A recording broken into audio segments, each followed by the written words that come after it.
प्रभु यीशु मसीह के नाम में आप सभी को सलाम शालोम। जैसा कि हम जानते हैं कि हमारे पापों की क्षमा और हमारे उद्धार के लिए यीशु मसीह मानव के रूप में इस दुनिया में आए। हमारे खातिर उन्होंने दुख उठाया, कोड़ों की मार खाई, कांटों का ताज सर पर पहना, अपना मजाक उड़वाया, जलील हुए और अंत में क्रूस की सजा भी सह ली। इतना कुछ सहते हुए भी यीशु मसीह के द्वारा क्रूस पर से बोले गए पहले शब्द थे, हे पिता इन्हें क्षमा कर, क्योंकि ये जानते नहीं कि क्या कर रहे हैं। यीशु का पहला वचन एक प्रार्थना थी जो कि वो परमेश्वर पिता से कर रहे थे, उन लोगों की क्षमा के लिए जो उन्हें दुख दे रहे थे, उन्हें सता रहे थे। क्योंकि यीशु मसीह को क्रूस पर चढ़ाए जाने से पहले जो भीड़ यीशु का विरोध कर रही थी, उन पर दोष लगा रही थी, उन्होंने यीशु मसीह के लिए ये बोला था कि इसका खून हम पर और हमारी संतान पर हो। उस भीड़ ने खुद ही अपने खिलाफ एक गवाही दी थी और ये गवाही काफी थी पूरी मानव जाति के ऊपर परमेश्वर के क्रोध को लाने के लिए।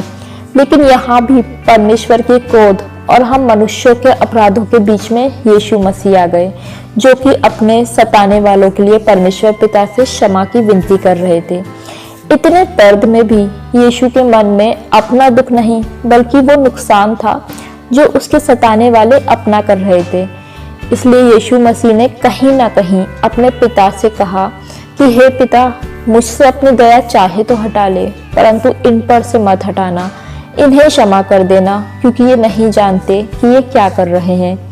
और ऐसा लगता है कि ऐसा यीशु मसीह ने सिर्फ एक बार ही नहीं कहा था, बल्कि बार बार ऐसा बोला होगा कि हे पिता इन्हें क्षमा कर, हे पिता इन्हें क्षमा कर। जब सैनिकों ने यीशु को जमीन पर गिराया होगा, तब उसने प्रार्थना करी होगी कि हे पिता इन्हें क्षमा कर, ये नहीं जानते कि क्या कर रहे हैं।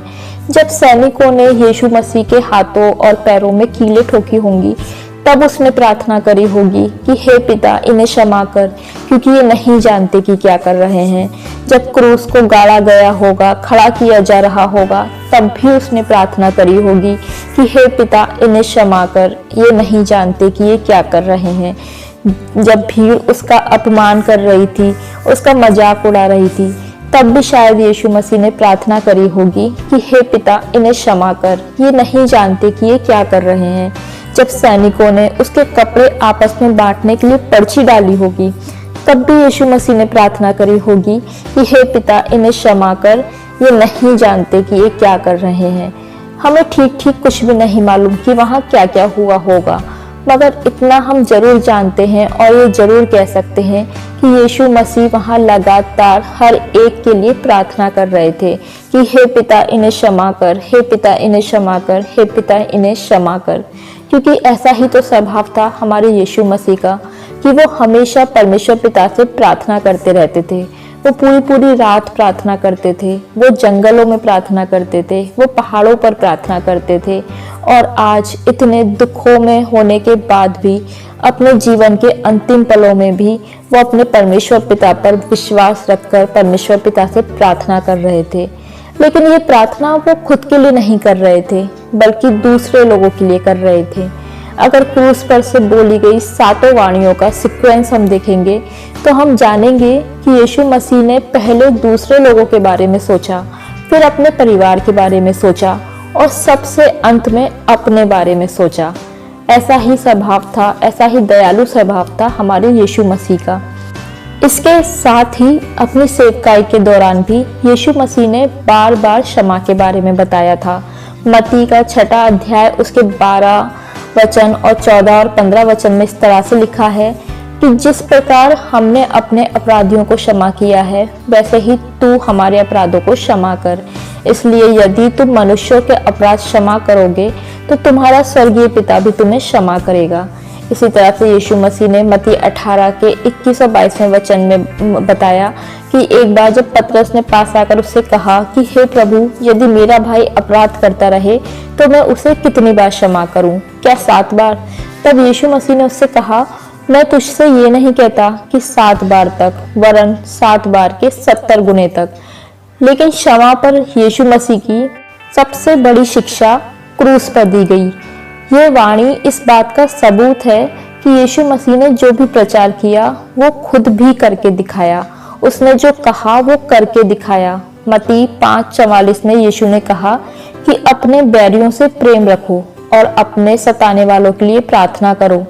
लूका 6:28 में यीशु मसीह ने उनसे कहा कि जो तुम्हें श्राप दें उनको आशीष दो, जो तुम्हारा अपमान करें उनके लिए प्रार्थना करो।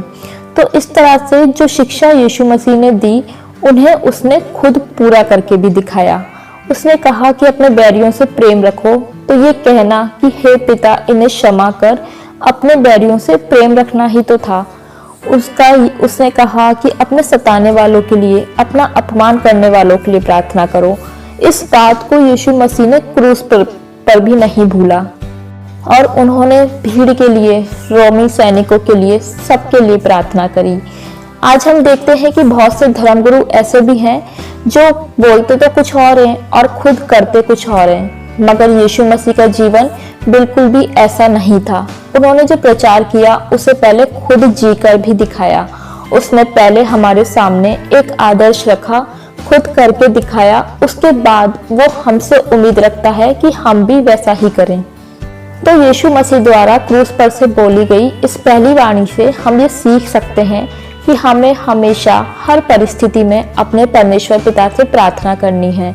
दूसरी बात ये कि हमें केवल अपने लिए ही प्रार्थना नहीं करनी है, बल्कि खुद से पहले दूसरों के लिए प्रार्थना करनी है, अपने सताने वालों के लिए प्रार्थना करनी है, जैसा कि यीशु मसीह ने किया। लेकिन मैं जानती हूँ कि ये कहना बहुत आसान है, लेकिन एक इंसान के लिए ये सब करना बहुत मुश्किल है, परंतु हमारे परमेश्वर के लिए सब कुछ संभव है।